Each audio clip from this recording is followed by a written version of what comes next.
These pro-Palestine Irish activists tried to break onto an airport runway and inspect a U.S. plane for possible weapons.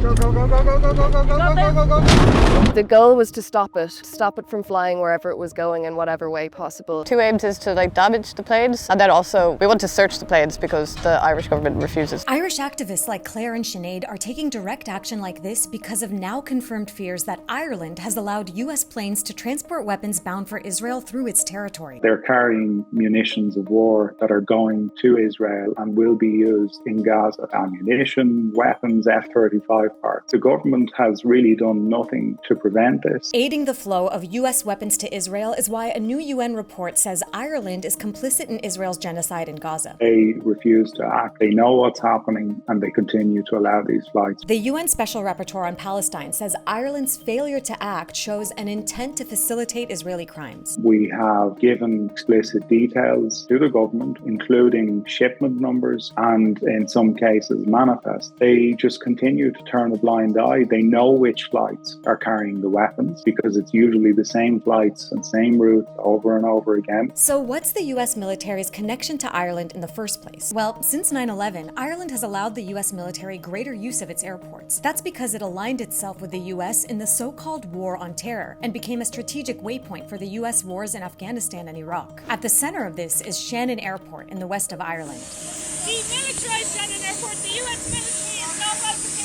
Over the past 2 decades, millions of U.S. soldiers have transited through Shannon and thousands of U.S. flights carrying weapons have landed there to refuel. How do you see this in light of Ireland's official position of neutrality? It's a stain on our neutrality, but the reality is that our neutrality has been a lie for quite some time. Now, Claire and Sinead could face prison time for the direct action they took at Shannon Airport. Corey, try to make a run for the plane. I think we should. Let's go. Okay, run. What's personally motivating you to take these kind of actions for Palestine? There have been decades and decades of protest, and it's kind of got us nowhere materially. Where we've seen kind of evidence of most successes in direct action. Seeing direct action in other countries like Palestine Action in the UK, seeing how effective they are. They have shut down arms factories. In July 2025, Britain labelled Palestine Action UK a terrorist organisation. The terrorists are not Palestine Action.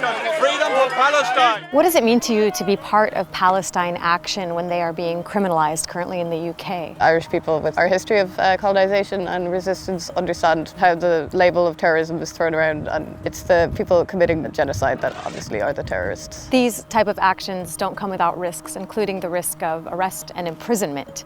Does that worry you? No one wants to go to prison, but seeing the suffering of people in Palestine, I feel like I have to do anything I can.